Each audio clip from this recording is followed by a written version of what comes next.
Good morning. ഇന്ന് നമ്മൾ ഉണ്ടാക്കാൻ പോകുന്ന നല്ല ടേസ്റ്റി ആയിട്ടുള്ള മാക്ക് ആൻഡ് ചീസ് പാസ്തയാണ്. അപ്പോൾ അതെങ്ങനെ ഉണ്ടാക്കുന്നത് നമുക്ക് നോക്കാവേ. അപ്പോൾ ഞാനിത് ഒരു 3 ഗ്ലാസ് പാൽ ഒഴിച്ചിട്ടുണ്ട്. ഇത് നമുക്കൊന്ന് ചൂടായി കഴിഞ്ഞ് കഴിയുമ്പോഴത്തേക്കും നമുക്ക് മാക്ക് ആൻഡ് ചീസ് ഉണ്ടാക്കാനുള്ള മാക്കോണി ഇതിലേക്ക് ഇട്ട് കൊടുക്കണം. അപ്പോൾ നമുക്ക് ഈ പാലൊന്ന് ചൂടാകുന്നോടം വരെ വെയിറ്റ് ചെയ്യാവേ.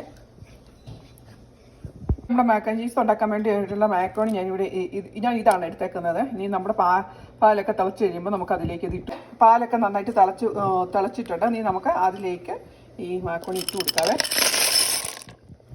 ഇപ്പം നമ്മുടെ മാക്രോണി ഇപ്പം പകുതി വേവായിട്ടുണ്ട്. ഇനി നമുക്ക് അതിലേക്ക് 1 സ്പൂണ് നമ്മളതിലേക്ക് 1 സ്പൂണ് പെപ്പർ ഇട്ട് കൊടുത്തു. ഇനി സ്വല്പം ചില്ലി പൗഡർ ഇട്ട് കൊടുക്കാം. ഞാൻ സ്വല്പം കാശ്മീരി ചില്ലിയാണ് ഇട്ട് കൊടുക്കുന്നത്. എരിവൊക്കെ വേണ്ടവർക്കാണെങ്കിൽ ഇച്ചിരി കൂടെ കൂടുതൽ ഇട്ട് കൊടുക്കാവേ. എനിക്ക് അങ്ങനെ അധികം എരിവ് വേണ്ടാത്തതുകൊണ്ടാണ് ഞാൻ അപ്പോൾ ഇട്ടേക്കുന്നത്. അപ്പം നമ്മുടെ മാക്രോണിയൊക്കെ വെന്ത് നന്നായിട്ട് കുറുകി വരുന്നുണ്ട്.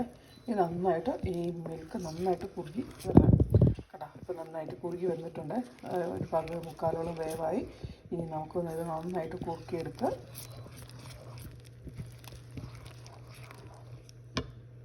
ഇതുപോലെ നന്നായിട്ട് കുറുകി വന്ന് കഴിയുമ്പോഴത്തേക്ക് നമ്മൾ എടുത്ത് വെച്ചിരിക്കുന്ന ചീസ് ഇട്ട് കൊടുക്കണേ. ഇതുപോലെ ഞാൻ ഈ ഗ്രൈൻഡ് ചെയ്ത ചീസ് വാങ്ങിച്ചത് അതാണ് ഞാൻ ഇട്ട് കൊടുക്കുന്നത്. നമുക്ക് അത് നമ്മുടെ ചീസിനകത്ത് ഇട്ട് കൊടുക്കാതെ മാക്ക് ആൻഡ് ചീസ് ഒക്കെ ഇവിടെ റെഡി ആയിട്ടുണ്ട് കേട്ടോ.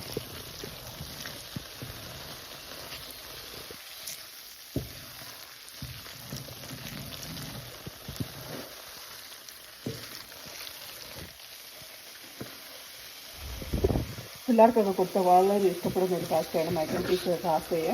അപ്പോൾ നിങ്ങൾ ഇതുപോലെ എല്ലാവർക്കും ഉണ്ടാക്കി കൊടുക്കണം. ഇപ്പോൾ എൻ്റെ ഫീഡ്ബാക്കൊക്കെ അറിയിക്കണം. Thank you for watching. അപ്പോൾ നമ്മുടെ മാക്ക് ആൻഡ് ചീസ് മാക്കോണി ഇവിടെ റെഡി ആയിട്ടുണ്ട്.